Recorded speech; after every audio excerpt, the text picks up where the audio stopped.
Hi, I'm Vanessa Westermann, the author of Shudder Pulp. Shudder Pulp is the second book in my Charley Scott mystery series. Artist Charley Scott is creating an immersive pulp art installation based on the legendary local lake monster. But life imitates art when Laura, the mercenary newcomer, claims to have been attacked by the monster and hours later is found dead by dry drowning. When Charley Scott needed a theme for her exhibit, it swam to the surface. Almost forgotten, the lake monster had been lurking in the depths of her mind for years.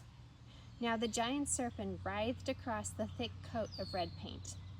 The base for acrylic waves she had yet to finish. That local legend, a cautionary tale Grandpa had loved to recite, had stopped her from swimming out too far during summer visits to the cottage, but she'd use it now. Extract every last drop of fear. Luckily, she could walk out the gallery door and soak in the bright autumn sunshine on Main Street whenever she wanted. The equivalent of hitting pause on a horror flick for a breather and more M&Ms. The pool where horror dwelt, Charley murmured, hands that kill. Just saying the Shudder Pulp titles out loud sent a spine-tingling buzz of adrenaline surging through her. And she'd capture that thrill, transform a chilling mystery terror novel into an immersive art exhibit that appealed to the senses, touch, sight, and sound. It had to. The entry tickets to the temporary exhibit had to cover the cost of renovating the building. Structural engineers weren't cheap. If the monster didn't raise chills, her stint as curator would be over faster than she could say buckets of blood. Oakcrest's permanent gallery would be nothing more than an unfulfilled wish, and she'd have to pack her bags.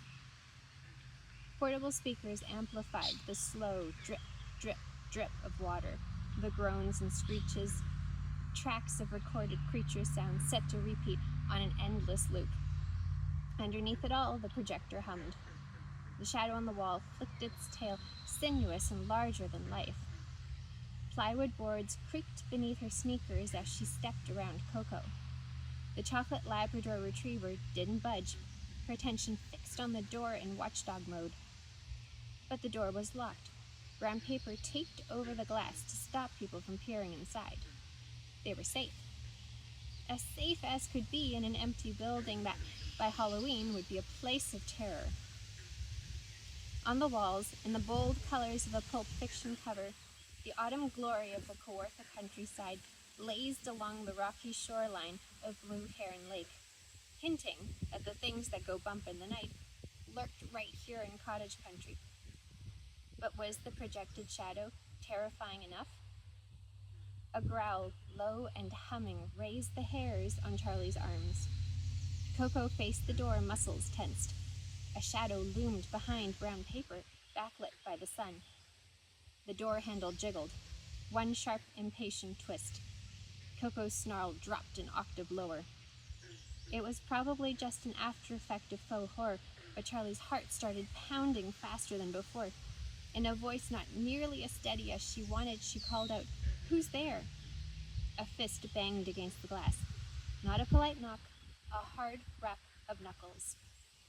Imagination working on overdrive, Charley fought back the vision of a curved blade stained with blood. She flipped the deadbolt, yanked open the door. Laura Bouchard stood on the deck. Water dripped from the ends of her gray hair, from the sleeves of her white cotton sweater. Her red designer jeans sagged at the hem, the pricey denim smeared with dirt. Or sand? Splotches of water spread on the wooden slats around her leather boots. "Are you all right?" Charley held onto Coco's collar. "What happened?" "What?"